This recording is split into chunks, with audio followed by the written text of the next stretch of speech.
Welcome back to another technical deep dive here in the debug zone. Today we're tackling a big question and breaking it down with insights from other users. Hopefully this clears up some misconceptions and helps you get the answer you need.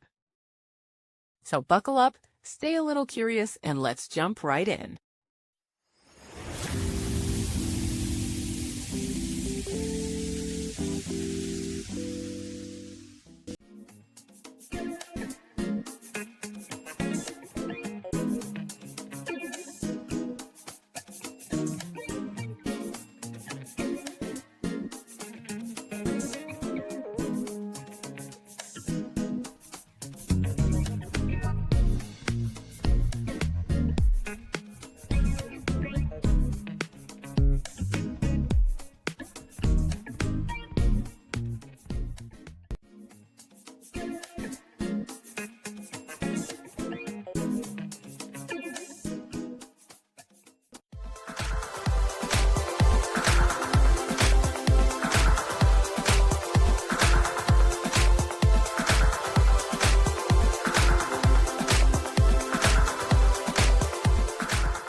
And that's a wrap.